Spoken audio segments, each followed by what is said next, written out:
हर हर महादेव। मैया भवानी की जय, माता पार्वती की जय। प्रेम से बोली सब, गौरा मैया की जय, शिव शंकर भोले भगवान की जय।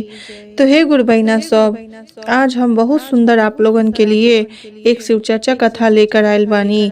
एक अंधी बुढ़िया के कहानी, यानी कि एक अंधी बुढ़िया रहली, माता रहली, जो अपने एक बेटा खातिर अपन एगो आंख दे देहली।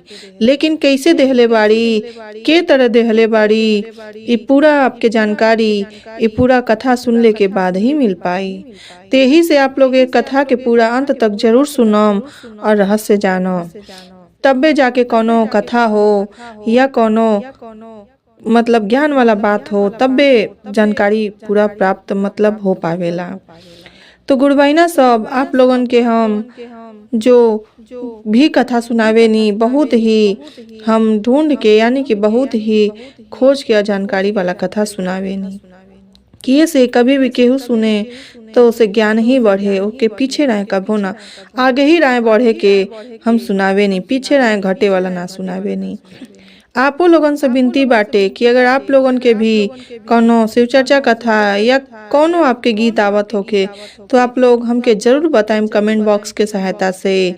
तो हे गुरु बहिना सब, हम जो आज के कथा कहे वाला बानी एक ध्यान से जरूर सुनो, और अगर हमार कथा पसंद आवे तो चैनल के सब्सक्राइब करके ज़्यादा से ज़्यादा आप लोग लाइक एंड शेयर जरूर करो, और कमेंट बॉक्स में हर हर महादेव जरूर लिखो। तो ये गुरु बहिना सब, आज के समय में जानते बानी कि बेटी बेटा केहू के आपन नहीं बाने।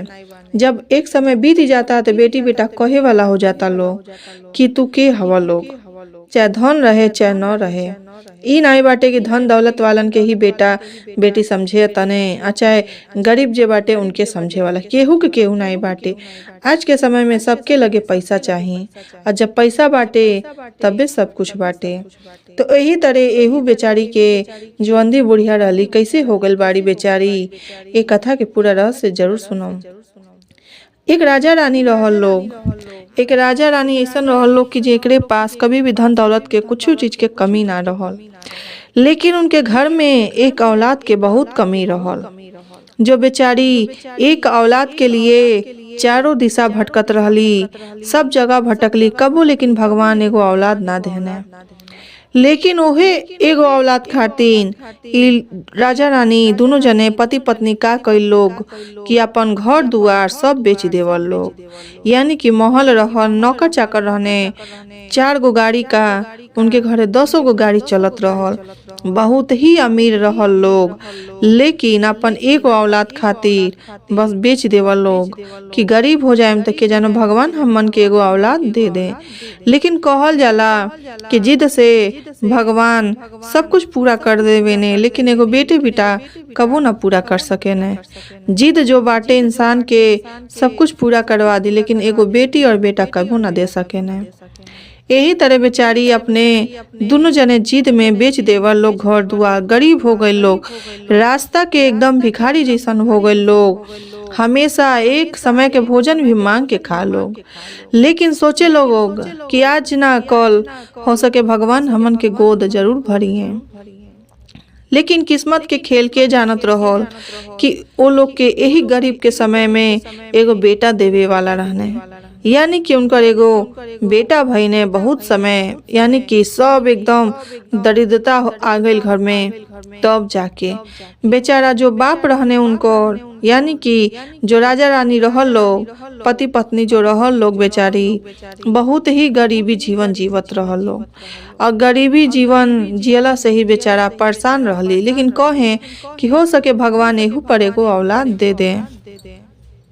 जब एगो बालक हो गई ने, बेटा हो गई ने, तो बेचारा जो उनका बाप रहने बहुत मेहनत से उनका पढ़ाई लिखाई सब कुछ देखभाल करे लगने। लेकिन भगवान के कुछ और ही मंजूर रहल कि उनकर 4 साल भइला के बाद ही बेटा जो उनकर बाप रहने मर गई ने, जो राजा रहने वो मर गई ने। तो उनकर महतारी जो रहली रानी, बेचारी अपने बेटा के पकड़ के सीना से एकदम सटा के बेचारी बहुत रोए कि हमन के साथ इतने दिन के लिए रहल है, कि आज ले इतना दिन से हमन के सब कुछ जो कहल जाला इतना धन दौलत रहत हुए बेच देहनी, आज गरीब हो गईनी, लेकिन कबो भगवान एगो औलाद ना देहने। लेकिन अब देवो कईने तो भगवान एक जने के छीन लेने। यही तरह से कही के भगवान से कही कही बेचारी बहुत रोए। बेचारी रानी हमेशा बहुत रोए, लेकिन सोच के ई सोचे कि चल कोनो बात नहीं, भगवान एक जना के छीन लेहने ते का भइल, एगो बेटा हमके दे देहने, इहे हमार सब कुछ बाने। अब हमरे जिंदगी में जिए के आधार इहे बाने।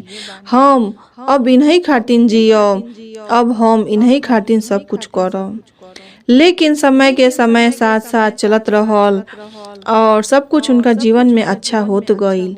लेकिन बेचारी जो रानी रहली अपने बेटा के पढ़ाई लिखाई खातिर बहुत खर्च उठावे लगली। केहू के घरे झाड़ू पोछा करें तो केहू के घरे घर बर्तन करें, तब जाके बेचारी अपन लड़का के फीस पढ़ाई लिखाई के सब चीज के दे पावे।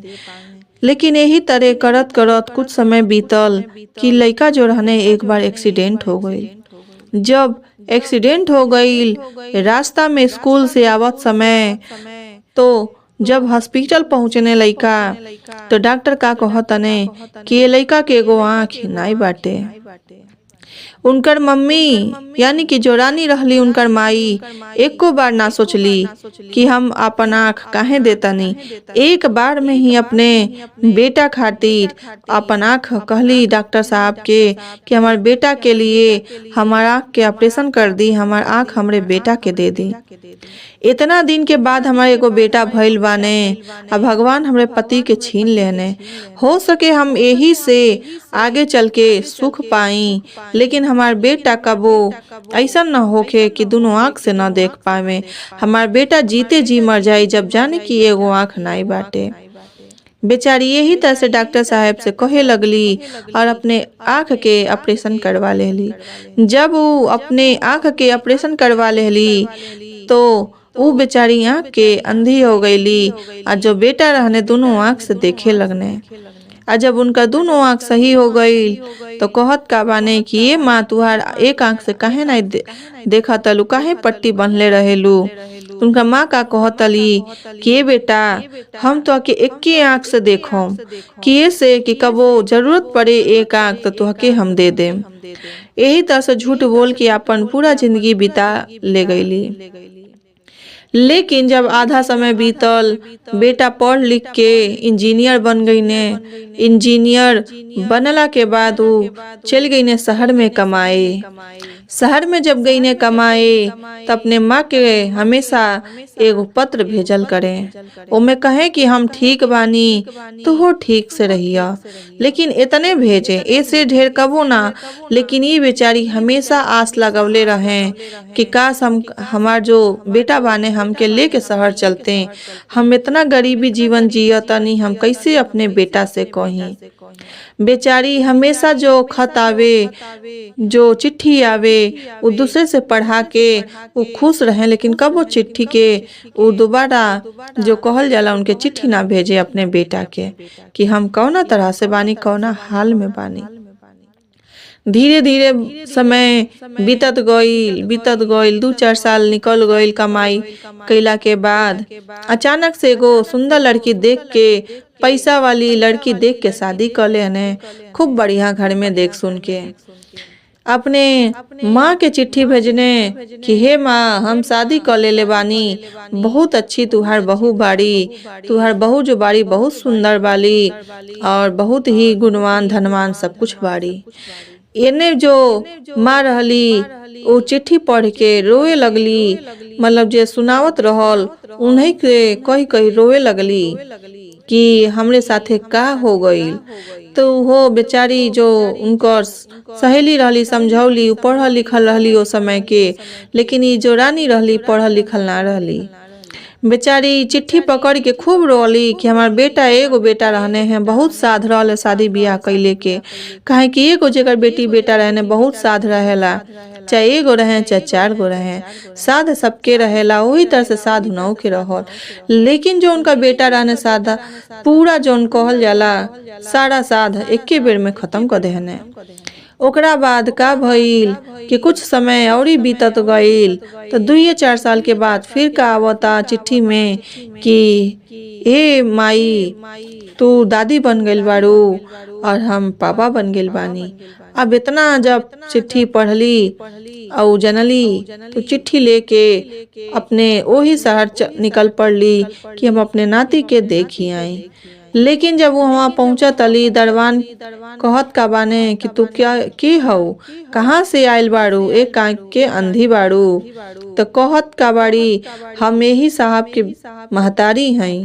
तो कहत का बाने कि हमार साहब कैसे तुहार बेटा हो सके ने, हमार साहब इतना बढ़न इतना सुंदर और सब कुछ बढ़िया बाटे, लेकिन तू ते एक आँख से अंधी बाड़ू। उनकर माँ कहली ना हई चिट्ठी पढ़ और देखो। चिट्ठी पढ़ने देखने कहतने हाँ ई सब के हमरे लिखल लागता। ई साहब हमसे हमेशा जब गाँव में चिट्ठी भेजे के रहेला तो हमसे लिखवावे ने आ नहीं तो अपने हाथे लिखे ने। वो जो लिखल रहा लिखावट देख के समझ गई ने आ जान गई ने। जानला के बाद से कहता ने ठीक बा जा हम फोन कर देतनी। और वो मालकिन जो बाड़ी गेट खोल दी है। गईली बेचारी अपने वो ऊपर घर में और जाके देखा तली कि उनका नाती जहाँ सुतल बाने वही लड़का के लेके लगली खिलावे। और जनते बानी सब गुरु बहिना सब कि केहू देखेला मतलब अनजान लड़का जो रहे ने वो अनजान लड़का केहू के देखे ने तो रोए लगे ने। उहो उनकर लड़का देखने लगने चिल्ला के माँ माँ रोवे पापा पापा बुलावे लगने। दोनों जने अपने कमरा में से आवत लोग देखत का बा लोग कि अंधी बूढ़ी जो बाड़ी खिलावत अली खूब लाड प्यार करत अली। लेकिन कहत का बा लोग जा भाग जा काहे हमरे लड़का छुअलू, तू के हो कौन गरीब हो। लड़का जो रहने वो देखला से इनकार कर देने। उनके जो कहल जाला पहचानले से इनकार कर देने। अब ते का भइल कि वो महतारी जो रहली वो अपन फिर चिट्ठी पकड़ ली और घरे वापस आवे लगली। जब आवे लगली तो सोचत अली का कि घरऊ जाके का करम जब हमार बेटा हमके अब पहचानते नहीं खे।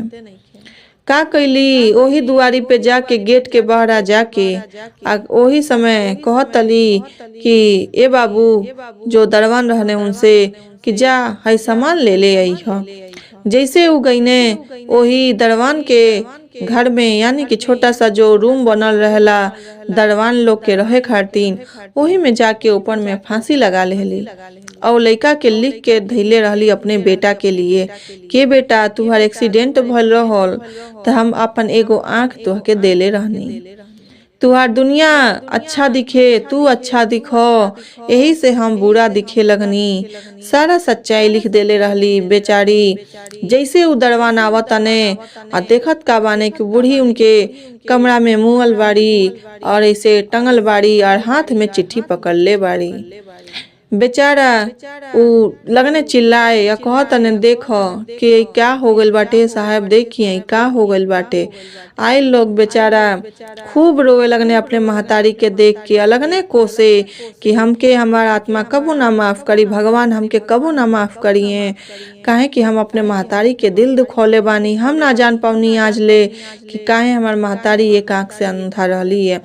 ऊ ते उतना दिन तक 10-12 साल ले हमरे साथे रहली कबो अंधा ना रहली। अचानक से का भइल कि वो अंधा हो गईली और हमके सब कुछ अच्छा से दिखाई देत रहल। हमके इहो ना पता चलल कि हमारे एगो आँख हमार माँ देहले हई।